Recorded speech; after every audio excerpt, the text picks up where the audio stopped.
உலகத் தமிழர் அனைவருக்கும் வணக்கம். எமது ஆதிமனித குலம் எங்கெங்கு வாழ்ந்தது என்பதற்குரிய தடயங்கள்தான் ஆய்வுக்குரிய எச்சங்களாக இன்றும் உலகின் பல இடங்களிலும் அவை ஆய்வாளர்களினால் தொல்லியல் களங்களாக அழைக்கப்படுகின்றன. உலகளவில் தொல்லியல் களங்கள் அதிகம் கிடைக்கும் இடமாக தற்போது தமிழ்நாடு திகழ்கின்றது. தமிழ் சங்க இலக்கியங்களில் கூறப்பட்டுள்ள அனைத்தும் கற்பனை கதைகள் என்றே இதுவரை காலமும் பல இனக்குழுக்களால் விமர்சனம் செய்யப்பட்டு வந்த நிலையில் கீழடியில் கிடைத்துள்ள பல தொல்லியல் பொருட்கள் சங்க இலக்கியங்களுடன் தொடர்புபட்டிருக்கின்றவை நிரூபிக்கப்பட்டுள்ளது. மதுரையில் இருந்து சுமார் 12,000 சீர்கோள் அளவு தொலைவில் சிவகங்கை மாவட்டத்தில் அமைந்துள்ள சிறிய கிராமமே கீழடியாகும்.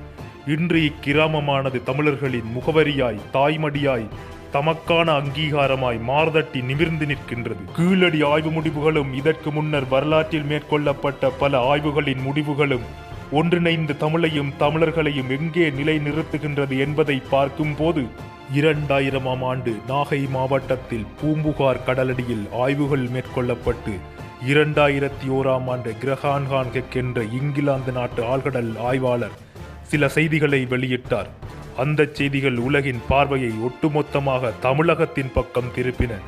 அந்த ஆய்வுகளின்படி 5000 ஆண்டுகள் பழமையான மெசொப்பொத்தேமிய நாகரீகமே உலகின் தொன்மையானது என்று இதுவரை உலகம் சொன்ன கருத்து கேள்விக்குள்ளாக்கப்பட்டது. சுமார் 11,000 ஆண்டுகளுக்கு முன்னரே உலகில் முதல் தோன்றிய நவநாகரீகம் பூம்புகார் பட்டினம் என்பது இங்கிலாந்து நாட்டு அறிஞர்களால் நிறுவப்பட்டுள்ளது. மேலும் 1970ஆம் ஆண்டில் சிந்து சமவெளி எழுத்துக்களை ஆய்வு செய்வதற்காக இந்திய மத்திய அரசினால் நியமிக்கப்பட்டு பத்மஸ்ரீ விருது பெற்ற கல்வெட்டு ஆராய்ச்சியாளரான ஐராவதம் மகாதேவன் அவர்கள்தான் சிந்து சமவெளியில் ஆய்வு செய்த எழுத்துக்களும் கீழடியில் கண்டெடுக்கப்பட்ட எழுத்துக்களும் ஒன்றுதான் என்பதை நிரூபித்துள்ளார். நாகப்பட்டினம் மாவட்டத்தில் உள்ள மயிலாடுதுறையில் 2007ஆம் ஆண்டு அகழ்ந்தெடுக்கப்பட்ட கற்கோடாரி ஒன்றிலிருந்த அடையாளங்கள் சிந்து சமவெளி அடையாளங்களுடன் ஒத்திருப்பது இன்று பதிவு செய்யப்பட்டுள்ளது. இதுபோலவேதான் ஆதிச்சநல்லூர் அகழ்வாராய்ச்சியில் இதுவரை கிடைத்துள்ள பொருட்களின் காலப்பகுதியானது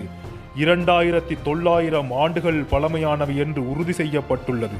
ஆதிச்சநல்லூரில் ஆய்வு நடத்தப்பட்ட இடம் ஒரு புதைமேடு, அதாவது மயான பூமி. ஒரு புதைமேடு இருந்தால் அதற்கு அருகில் நிச்சயமாக ஒரு மக்கள் குடியிருப்பு பகுதி இருந்திருக்க வேண்டும். இப்போது அப்பகுதியில் ஆய்வுகள் நிறுத்தப்பட்டுள்ளன. அங்கு தொடர்ந்தும் ஆய்வுகளை மேற்கொண்டால் இன்னும் பல ஆச்சரியம் மிக்க தகவல்கள் கிடைக்க வாய்ப்புள்ளது.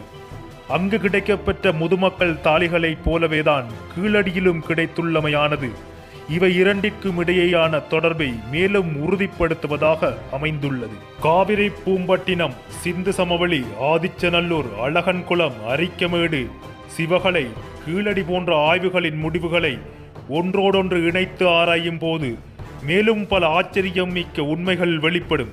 சிந்து சமவெளியில் கிடைத்த அதே வகையான, அதே நிறத்திலான பானைகளும் ஒரே அளவிலான செங்கற்களும் கீழடியிலும் கிடைத்துள்ளமையானது மற்றும் சிந்து சமவெளியில் கிடைக்கப்பெற்ற முத்திரைகளில் திமில்லுள்ள ஜல்லிக்கட்டு காளைகளைப் போலவேதான் கீழடியிலும் திமில்லுள்ள காளைகளின் எலும்புகள் கிடைத்துள்ளமையானது இந்த இரண்டிற்குமான ஒற்றுமையை மேலும் உறுதிப்படுத்துவதாக அமைந்துள்ளது. கீழடியில் தமிழி பிராமி எழுத்துக்கள் பொறிக்கப்பட்ட மண்பானை ஓடுகள் கண்டெடுக்கப்பட்டதும் ஒவ்வொரு பானையிலும் பொறிக்கப்பட்டிருந்த எழுத்துக்கள் அனைத்தும் ஒன்றையொன்று வித்தியாசமாக இருப்பதும் அப்பானைகளை தயாரித்த குயவனும் பானைகளின் உரிமையாளர்களும் கல்வி அறிவோடு இருந்துள்ளார்கள் என்ற கூற்றை இது நிரூபிக்கின்றது.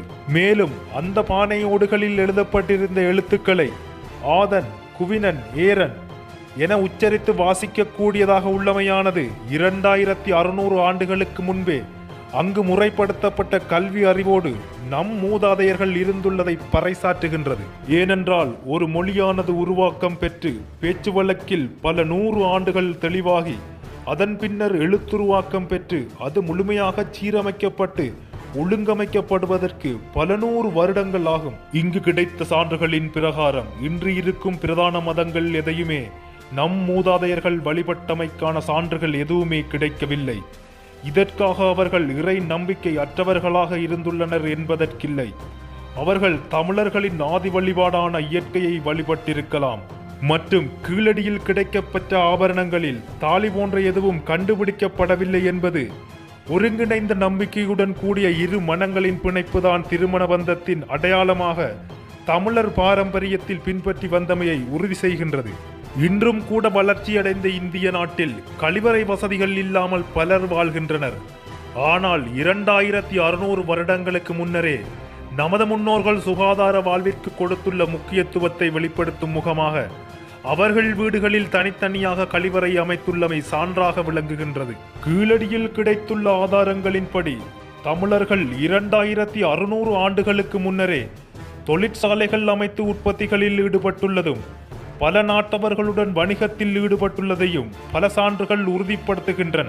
அங்கு வாழ்ந்த மக்கள் செங்கற்களினால் சுவர்களை கட்டி உறுதியான மரங்களினால் தூண்கள் எழுப்பப்பட்டு அவற்றின் மீது ஓடுகளினால் கூரை அமைத்தும் நீரை கொண்டு செல்வதற்காக அவர்கள் பயன்படுத்திய சுடுமண்ணாலான குழாய் அமைப்புகளும் நமது மூதாதையரின் நாகரீக வளர்ச்சியை பறைசாற்றுகின்றது. சிலப்பதிகாரம், பரிபாடல், பட்டினப்பாலை, மதுரை, காஞ்சி போன்ற பழந்தமிழ் இலக்கியங்களில் குறிப்பிடப்பட்டுள்ள பல பொருட்கள் கீழடியிலும் கிடைத்துள்ளமையும் அதே பொருட்கள் சிந்து சமவெளியிலும் ஆதிச்சநல்லூரிலும் கிடைத்துள்ளமையினால் இந்த அனைத்து ஆராய்ச்சிகளையும் ஒன்றிணைத்து ஆராயும் போது மட்டும்தான் தமிழர்கள்தான் நவநாகரீகத்தின் முன்னோடிகள் எனும் ஆச்சரியமூட்டக்கூடியதும் பல பேரதிர்ச்சிகளை கொடுக்கக்கூடியதுமான முடிவுகள் கிடைக்கும். இப்படி பல்லாயிரம் ஆண்டுகளுக்கு முன்னரே கல்வியறிவிலும் கட்டட தொழில்நுட்பத்திலும் வணிக ரீதியாகவும் தலை சிறந்த இனமாக விளங்கிய நாம் இன்று சீரழிந்து சின்னாபின்னமாக போயுள்ளதன் காரணம் என்ன? நாமவே சாதி ரீதியாக மத ரீதியாக பிரிந்தோமா அல்லது திட்டமிட்டு பிரிக்கப்பட்டுள்ளோமா என்ற கேள்வி கேட்டு தெளிய வேண்டிய காலம் இது. அப்போது வரலாற்றை தேடி போக வேண்டிய காலத்தின் தேவை ஏற்படும். அப்போதுதான் நம் இனத்தை பிரித்தவர்கள் யார், எதற்காக என்று தெரிந்து கொண்டால் மட்டுமே தமிழர் என்ற ஓர்மைக்குள் எம்மால் ஒன்றிணைந்து ஒரு பேரினமாக எழுந்து நிற்க முடியும். நான் இலங்கையில் வாழ்ந்தாலும் ஒரு தமிழனாக தமிழக அரசிடம் ஒரு அன்பான வேண்டுகோளை முன்வைக்கின்றேன். என்னுடைய தேடலின் சிவகங்கை மாவட்ட மக்களுக்கு தொழில் வாய்ப்புகளை ஏற்படுத்தி கொடுக்கக்கூடிய எந்த ஒரு தொழிற்சாலைகளும் அங்கு இல்லை. ஆகவே கீழடி அகழ்வாராய்ச்சியில் கிடைக்கப்பெற்ற அத்தனை பொக்கிஷங்களையும் ஒரு அருங்காட்சியகம் அமைத்து அதில் காட்சிப்படுத்தினால் அந்த இடம் சர்வதேச சுற்றுலா பயணிகளின் தளமாகும். இதன் மூலம் அப்பகுதி மக்களின் வாழ்வு வளமாகும்.